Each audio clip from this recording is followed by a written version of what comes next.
Please. The show starts in 10, 9, 8, 7, 6, 5, 4, 3, 2, 1, go.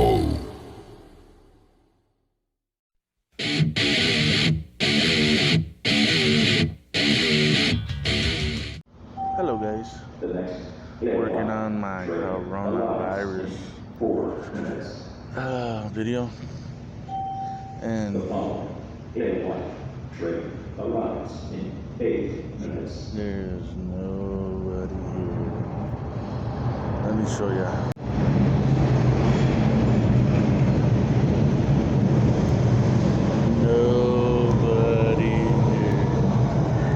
New York, California, and Washington have some of America's largest homeless populations. They also have the 3 worst coronavirus outbreaks. Suddenly having a population that leaves needles and garbage everywhere and defecates on the sidewalk doesn't simply seem disgusting, though it is. It seems dangerous and insane. Jason Rantz is a Seattle area radio host. He joins us tonight. Jason, thanks so much for coming on. So, look, we're not epidemiologists. We don't know if there's a direct connection between the filth of the places we just mentioned and the outbreaks they're seeing now. There's no proof of that. But clearly, this is a wake-up call for cities that you can't have Calcutta-like conditions downtown, no? It should be. I am growing increasingly concerned. The more we hear about what we need to do to make sure that the coronavirus doesn't spread seems to make sense to me because I live in a home and I have access to hand sanitizer, soap, and water. Homeless people do not. We had a case today. You and I last week talked about the potential homelessness crisis and where it intersects with coronavirus. Well, someone last night was put into a motel in a city nearby Seattle. It's supposed to be an isolation site. They suspect that this individual who was homeless has coronavirus. They're waiting for the test. Well, this morning he left the self-quarantine site. He went across the street to a 7-Eleven, which he allegedly robbed. Then he jumped onto a bus and he left. That is a problem.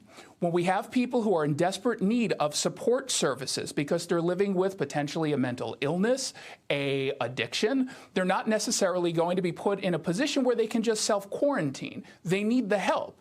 And we have yet to have a significant enough plan presented to the public that's addressing this particular concern.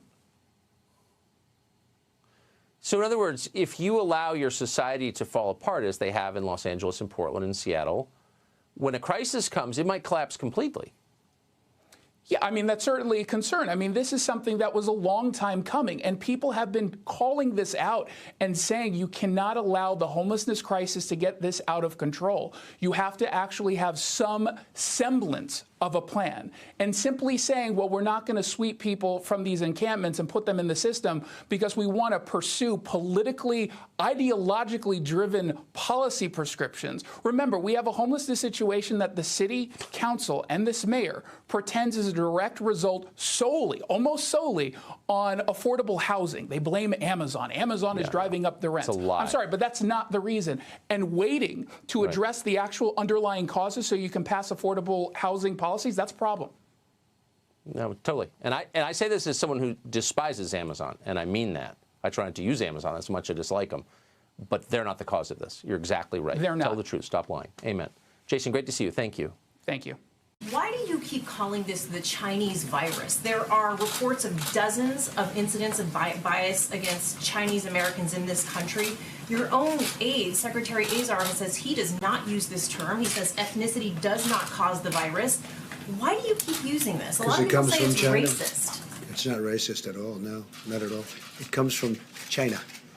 That's why. Comes from China. I want to be accurate. Yeah, please, John. Please. Are you I have great love for all of the people from our country, but as you know, China tried to say at one point, maybe they stopped now, that it was caused by American soldiers. That can't happen. It's not going to happen. Not as long as I'm president. It comes from China. Hey, NBC News viewers, thanks for checking out our YouTube channel. Subscribe by clicking on that button down here. And click on any of the videos over here to watch the latest interviews, show highlights, and digital exclusives. Thanks for watching. So what does Southern California look like when millions of people are asked to stay home? Well, like nothing we've ever seen before, that's for sure. Tonight, we asked KCAL 9's Candace Crone to spend time in one neighborhood, downtown Los Angeles, to give us a snapshot of what life is like. Candace? Well, Susie and Jeff, typically people would be out and about dining or bar hopping here in downtown LA, but traffic has been very light. In fact, no cars, it appears at this point, on the street in front of the Staples Center, suggesting a new normal for many communities, including downtown LA. We're only doing takeout at the moment. The popular Pantry Cafe normally boasts long lines, but today there was no wait, as the restaurant is one of countless county-wide that is only taking to-go orders due to the coronavirus. They've had to cut employees and close tables, which means their profits are taking a hit. It's been slow. We've been hurting for our tips pretty much, so we're not really making money at the moment. Downtown LA is pretty much a ghost town. Hardly any traffic on a normally busy Figueroa Street. Outdoor patios were vacant. Bus stops bare. Even Grand Central Market, which is normally bustling with hungry customers, was vacant. Brad Carlson, who's on vacation from Texas, had a tough time finding a restaurant to order food from. His vacation plans were drastically changed because of the pandemic. I kind of feel bad. I know LA's been hit pretty hard. There's no traffic, so it's just totally, dead everywhere. There were no crowds at the popular LA Live, which is a nightlife hotspot. People we spoke with say they're trying to take it all in stride and do whatever they can to stay healthy. I have been freaking out, washing my hands a lot more and using sanitizer and trying to distance myself from people. And we did notice that people really are taking this social distancing very seriously, giving themselves at least 6 feet of space between the next person. Live in downtown LA tonight, Candace Crone, KCAL 9 News. The president I spoke to this morning, he's going to be making arrangements to send up this hospital ship, which is called the U.S. Comfort. It has about 1,000 rooms on it. It has operating rooms. And the president is going to dispatch the Comfort to us. It will be in New York City Harbor.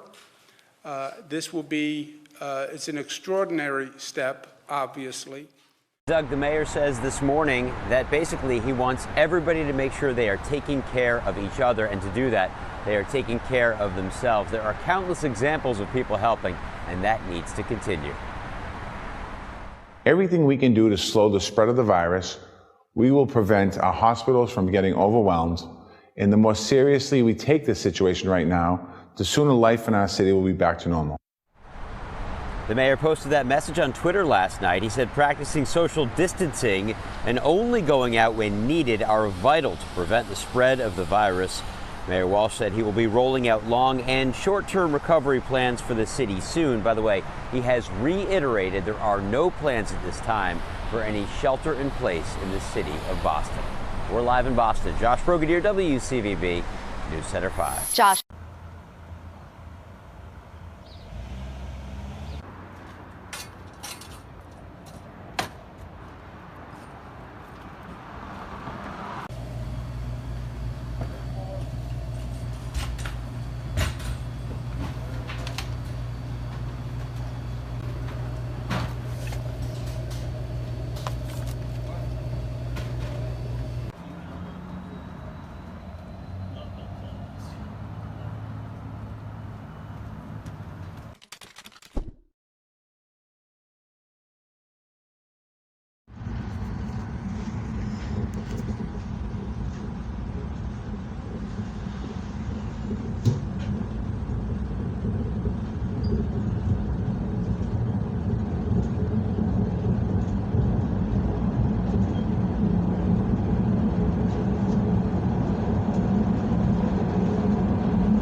And so, goodbye,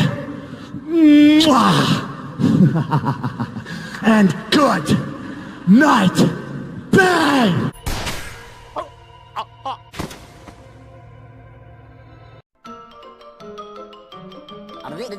That's all, folks.